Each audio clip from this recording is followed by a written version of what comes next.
And thank you very much for this opportunity, and a special thank you to Time's Up and PowHerNY York for hosting this event. And I would especially like to thank Senator Alessandra Biaggi, who sponsored the bill 6577.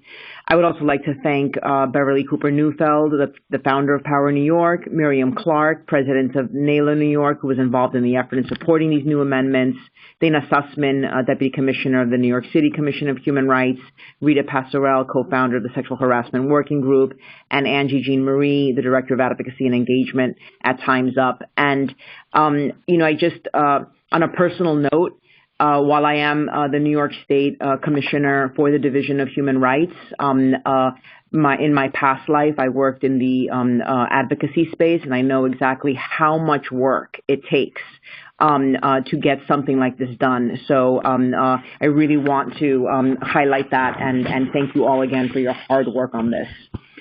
So the New York State Division of Human Rights is responsible for investigating, prosecuting, and adjudicating complaints of discrimination brought under the New York Human Rights Law, which is the oldest law in the country, and it was passed in 1945. Governor Andrew Cuomo has been a leader in addressing the issue of sexual harassment in the workplace. In 2018, he signed legislation requiring all employers to adopt a sexual harassment prevention policy and implement training, which had to be completed this week on October 9, 2019, and thereafter at the time of hire. On August 12, 2019, Governor Cuomo signed into law significant expansions to workplace anti-discrimination and anti-harassment protections in New York State. And thank you once again to the Senate and the Assembly for also working to make this happen. As a result, the human rights law now protects victims of harassment, including sexual harassment, in important new ways. And I am going to repeat some of what Senator Biaggi just said. So I'll ask you to bear with me, and then I will go into the implementation piece. So effective today, October 11th, harassment is against the law whenever an individual is subjected to inferior terms, conditions, or privileges of employment. The harassment need not be severe or pervasive in order for the employer to be liable. However, the employer may raise a defense that the actions were not more than petty slights or trivial inconveniences, as was mentioned earlier. In order to establish liability, the complainant does not have to identify a similarly situated person or employee that was treated more favorably. So this is very important. And the complainant does not have to complain to their employer or file a formal grievance at their employment in order to establish liability.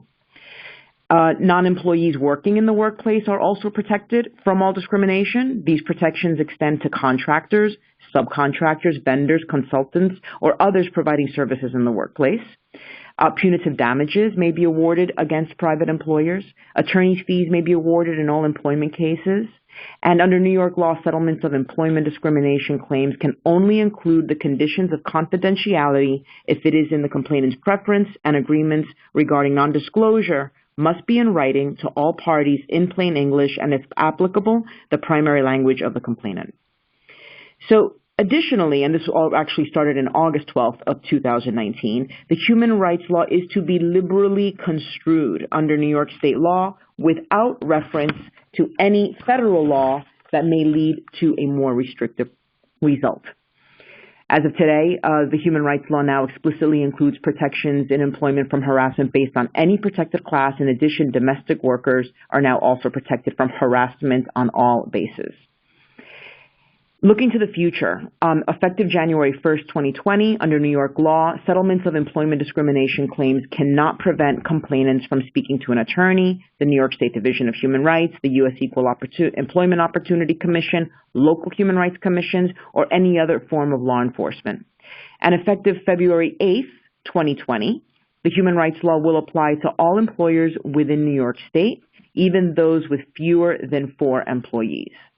And then effective August 12th in 2020, the 1-year statute of limitation for filing with the division will be extended to 3 years for sexual harassment and employment cases only.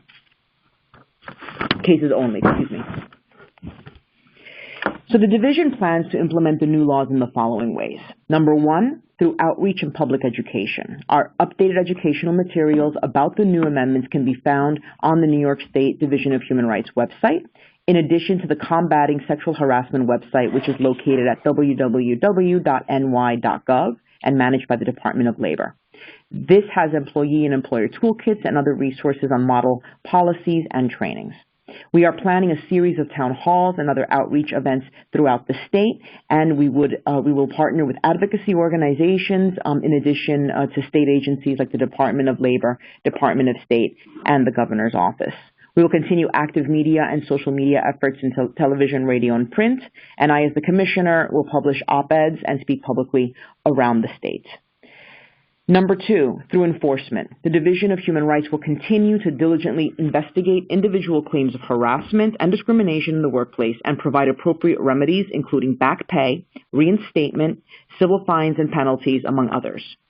Our division-initiated action unit will monitor the progress of the recent amendments to determine whether we view an increase in sexual harassment claims and to identify any systemic harassment or discrimination that we would then investigate.